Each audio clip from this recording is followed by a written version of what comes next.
Are you guys on TikTok? If you guys are on TikTok, you probably know this girl that has passed away since, but like she used to do videos about, do you want more? I'll give you more. That's like her catchphrase. And she was basically trying to give us gossip about Hollywood and everything. So that was basically what it was when she said, do you want more? I'll give you more. And basically telling us about blind items in Hollywood. And she passed away from her battle with cancer. And most of the people, the audience that watch her, don't know anything because she kept it private. So we were, as an audience, we were basically watching her as she was fighting cancer without any knowledge of that at all. And I wonder whether I should, like, whether that's called professionalism or whether it's called like the cold reality of work. Maybe like she's also using like, the videos as a way to distract herself from, reality and stuff. So that's that too. But at the same time, I'm also thinking about whether work is worth it if you are basically being faced with terminally ill reality like that.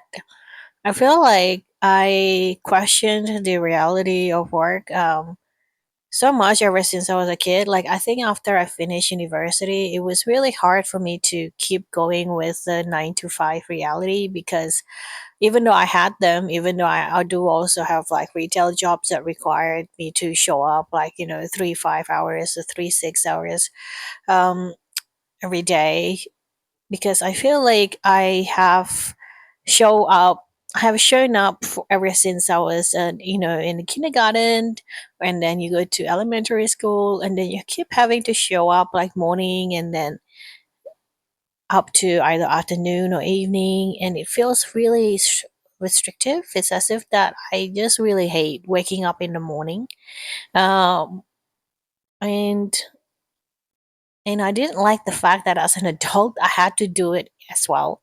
I mean, I don't really mind doing the work and doing all the requirements to finish something if I have to, like when I was younger, but I didn't like the fact that I have to be forced to wake up and do something that I don't want to do after university. I feel like school is something that you might have to require to do, but afterwards I feel like we need to have a certain freedom that we should not be restricted to.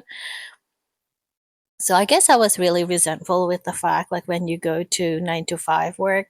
Don't get me wrong, I enjoyed the works, most of them, but I just didn't like the time restrictions, like the time that you put in there. I usually get really complain. I usually complain like when I get up in the morning, but once I sit down and then once I'm in front of the computer, I usually don't complain anymore because I'm awake by that time. But I still do complain these days. Like, if I have to get out somewhere at a certain time and it wasn't something that I set out to do for myself, it's something that I have agreed to kind of meet with people or an appointment. I really dislike it because I feel like my freedom is being restricted. Anyway, welcome to my channel, guys. I am a solopreneur based in Sydney, Australia.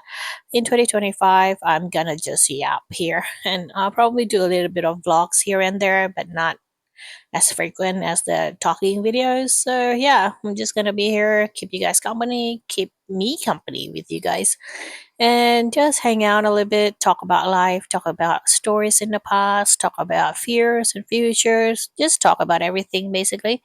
If you want to know what I do on the internet, you can check out the links in my description box below.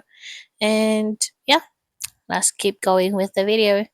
Also, I find it easier just not to do vlogs because I don't have to cut and edit. But it's actually harder to do talking vlog for me personally because I don't particularly enjoy talking much. But I find it is the easiest thing to do, and it's also important for me to actually use my voice because as a hermit, As someone who actually likes being alone, it's really easy to fall onto the trap of not using the voice and your vocal cord a lot because you can just stay inside and be in the darkness for a long time. Anyway, that's the reason. Also, getting back to the topic, I found like work can be restrictive if it's something that you don't have an exit plan. I guess that's why when I was really young, I just kept going back and forth between the institution, meaning like, universities and corporation and it being in corporate, being an office job and then being retail jobs. It's like I was just trying to figure out what kind of work that actually would benefit me. And I tried many times to figure out what kind of business I can do, but it's always scary because when you go out on a limb and a business a thing, and when you go freelancing, it's scary because you don't have any kind of guidance whatsoever in what to do, and people do take advantage of you left, right, and center. And you have to remember, like a lot of people lie to your face a lot, and someone that actually being lied to a lot, I feel like I really should started doubting people, but I don't. I feel like my naivety doesn't wane with time. I feel like it should, but it doesn't, which is, I think, both a blessings and a curse at the same time. I should always assume that when people say something, it's like it's a lie. They don't mean it. It kind of makes sense though when that happens. I feel when you assume people just lie and people don't mean what they say, you just don't have any expectations and you don't kind of have a nagging voice inside your head or like a resentment voice that, oh, they said that they're going to do this, and when you just don't think about it anymore. You just think, oh, yeah, they don't, they probably won't do that. They're probably just saying empty words. I think going back to the point of I think like my last straw with employment was when my mom passed away, and then I kind of just asked for an extension on an assignment that was due. This was like part of like the professional training course that I was doing, and then they basically say no, but you can submit whatever that you have right now. And I'm like, I haven't done anything. It's like it's due on Monday. I was planning to do it this weekend. Maybe it was my fault, but I feel like when that happened, I feel like there was a lack of humanity. But now it's different. Like 13 years on, I have a different perspective on it. But back then, I felt like I don't want to. I feel like it's not worth work. I feel like work wasn't didn't feel like it didn't feel worth it to sacrifice. I don't know. I just felt like an assignment means nothing compared to losing a parent. Like death seems have a lot more realism to it than an assignment, and I just felt it was such a weird place. But I think if I have to articulate it, I don't feel like words justify the way I felt. But it just feels like all the work that I was doing was fake. Of course, it's not fake. Of course, it's work, but it just felt like it was made up. Like it was made up word work. It's like a made up work. It wasn't. It was accounting, so I think like from the outside perspective, it was pretty solid. It's actually pretty tangible. Tax is pretty tangible. But I felt like it was made up. It's just the word, like the numbers can be manipulated by someone, not by me. But like, by the time it got to our table, by the time it got to our desk, I think like, there's probably a lot of hands in there that kind of tamper the books. Can like you don't know if they can or not. It just feels very intangible. It just feels like it's not real at all. It just feels like it's made up. like people can just come in and say, hey, can you just put the number here and a number there and just manipulate the profit? I'm pretty sure some people do that, but we didn't. But I feel like I just felt it wasn't real. It just feels like it's not real life. It just felt like death was more real. Someone was there, someone wasn't. There was a funeral, we have to go through all that process. And here they are basically saying, like, yeah, that happens. Doesn't really matter who died. You need to still hand in your assignment. And it just felt really empty. It just felt weird. It just felt weird that someone put assignment more than a human life. And at that time, of course, I was really reactive. Of course, I was like really emotional and such a wreck. Probably 13 years on, where it's I still am. So it definitely shifted my whole life. Um, like, of course, my perspective now, 13 years on, is, things in life do happen, like death happens, and you can't really kind of put off life forever. You kind of just have to keep going, and you just have to keep playing the game, even though the game doesn't feel real. Of course, the game feels like it's not real life. And I saw so many people basically have quote unquote succeed, even though there were many people dying around them. They just kept going. They just, like, just keep going with the motions of life, and inevitably they reach a number or a financial goal that they wanted, and be really disciplined when it comes to work. It matters. But I guess for me at that time, accounting wasn't really my life goal, so it didn't feel like it mattered a lot. Or maybe I was offended with the fact that someone out there saying that assignment is worth more than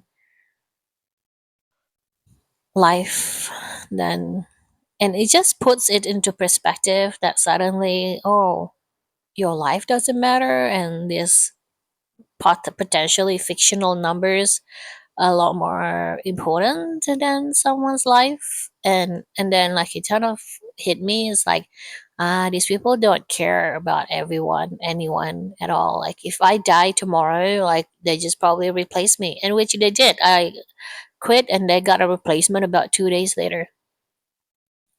So it doesn't matter. Like, there is no compassion in the field, and I think that's just a reality of life, I suppose. um I think that kind of sealed it for me. It's like, I needed to figure out, like, how to operate my life my way, and I kind of have to figure out how to find a lifestyle that makes me money, even though that's probably still ongoing right now. But and I can also not wake up in the morning, meaning, like, I can wake up anytime I want and work as hard as I wanted to, of course. Like, so it's not like I'm not going to be hardworking at it, but and kind of, rather than having a life surrounding my work, I want the work surrounding my life. So it just goes the other way around. It's like, I want the work to accommodate life rather than life to accommodate work. And that was just probably like a beginning of how I got into my situation right now. I'm not saying my situation is good. I'm just saying, like, I'm trying to figure out how to do that. And maybe it takes too long now at 13 years later. Like, but I don't know. I bumped onto a colleague last year, I think. Yeah, last year. And we started out together, more or less. And so and she's in a managerial position now, and she had a kid now, and so things kind of moved along for her 12 years later. And because we're the same age, so, and but she didn't look happy. Like, I felt she was right, progression wise. I think, like, she was in the right space, I suppose, knowing her personality. But I felt like if I were to progress around the same time, I would be in her position as well. Like, I think the department was big enough back then for to accommodate everyone, so I don't believe that we I would be in a disadvantage. So I felt like, but she didn't look happy. She just didn't feel like satisfied with her career at that time. Maybe like there was something else going on. Um, and she had a kid now, so I felt like she probably wanted to have more time with the kid rather than being at work. That's probably also that. Uh, so yeah, I don't feel like I regret my decision. Definitely regretting my money, though. I don't have any money. But I don't know.